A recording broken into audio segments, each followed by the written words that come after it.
சேலத்தில் வாக்குப்பதிவின் போது திமுக அதிமுக முகவர்கள் ஒருவருக்கொருவர் தாக்கி சட்டையை கிழித்துக் கொண்டதால் பெரும் பரபரப்பு ஏற்பட்டது. திருப்பத்தூரிலும் தில்லுமுள்ளு நடந்ததாக கூறி இரு கட்சியினரும் கைகலப்பில் ஈடுபட்டதால் மோதல் போக்கு உருவானது. வாக்குப்பதிவின் போது நடந்தது என்ன?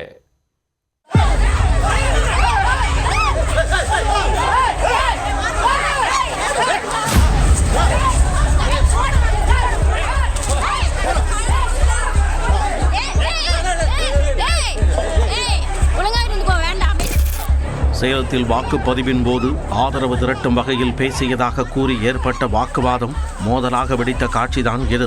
திமுக அதிமுக முகவர்கள் வீதியில் மல்லு கட்டியதால் வாக்குச்சாவடி மையத்திற்கு வெளியே உழுது கிளம்பி உள்ளது. திருப்பத்தூரில் கள்ள ஓட்டு போட்டதாக கூறி தாவேகாவினர் தகராறு செய்ததால் கடைவரம் ஏற்பட்டுள்ளது. தகராறுக்கு மத்தியில் வாக்குப்பதிவு சுமூகமாக நடைபெற்றதா? தமிழ்நாட்டில் சட்டப்பேரவை தேர்தல் ஒரே கட்டமாக நடத்தப்பட்டது.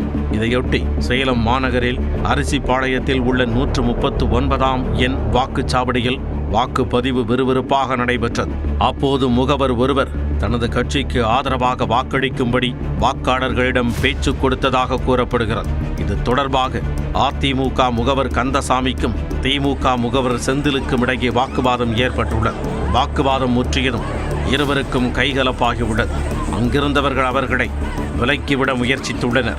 இருந்தபோதும் இருவரும் வீதியில் இறங்கி கட்டி புரண்டு சண்டை போட்டுள்ளனர். ஒருவருக்கொருவர் பலமாக தாக்கிக் கொண்டதால் சண்டையில் சட்டை கிழிந்துள்ளது. பாதுகாப்பிற்காக நின்றிருந்த போலீசார் ஒரு வழியாக போராடி சண்டையை விலக்கிவிட்டனர். திருப்பத்தூர் மாவட்டம் வாணியம்பாடி சட்டமன்ற தொகுதிக்கு உட்பட்ட வள்ளிப்பட்டு கிராமத்திலும் வாக்குப்பதிவு விறுவிறுப்பாக நடைபெற்றது. அங்குள்ள 194 வாக்குச்சாவடி மையத்திற்குள் கூட்டணி கட்சியினருடன் திமுகவினர் உள்ளே நுழைந்ததாக கூறப்படுகிறது. ஏஜென்ட் அடையாள அட்டை இருப்பவர்கள் மட்டுமே உள்ளே செல்லும்படி அதிமுகவினர் கூறியுள்ளனர். இதனால் திமுகவினர் மற்றும் அதிமுகவினருக்கிடையே தள்ளுமுள்ளு ஏற்பட்டுள்ளது. இதில் இரு தரப்பினரும் ஒருவருக்கொருவர் மாறி மாறி தாக்கியதால் அப்பகுதியில் பதற்றமான சூழல் நிலவியுள்ளது. திமுகவினர் அத்துமீறியதாக கூறிய அதிமுகவினர் அவர்கள் மீது நடவடிக்கை எடுக்க கோரி திடீரென சாலை மறியலில் ஈடுபட்டனர். பின்னர் உரிய நடவடிக்கை எடுப்பதாக கூறி போலீசார் சமாதானம் செய்து நிலையை கட்டுக்குள் கொண்டு வந்தனர்.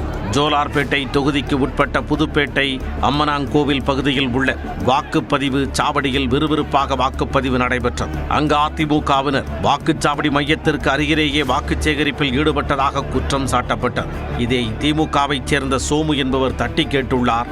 அப்பொழுது ஏற்பட்ட வாக்குவாதத்தில் அதிமுகவினர் அவர் மீது கொலைவெறி தாக்குதல் நடத்தியுள்ளனர். இச்சம்பவம் குறித்து நாற்றம்பள்ளி போலீசார் விசாரணை நடத்தி வருகின்றனர். இதனிடையே வாணியம்பாடியில் உள்ள பெரியபேட்டை பகுதியில் கள்ள ஓட்டு போடுவதாக பேச்சு அடிபட்டுள்ளது. உடனே தமிழக வெற்றிக் கழக வேட்பாளர் சையத் புர்கானுதீன் தலைமையில் அக்கட்சியினர் அங்கு குவிந்துள்ளனர். இதுகுறித்து அதிமுக நிர்வாகிகளும் அதிகாரிகளுடன் வாக்குவாதத்தில் ஈடுபட்டதால் வாக்குப்பதிவு தற்காலிகமாக நிறுத்தப்பட்டது. கள்ள ஓட்டு புகார் தொடர்பாக சிசிடிவி கேமரா பதிவு மூலம் உரிய நடவடிக்கை எடுப்பதாக அதிகாரிகள் உறுதி அளித்ததும் வாக்குப்பதிவு நடைபெற்றது.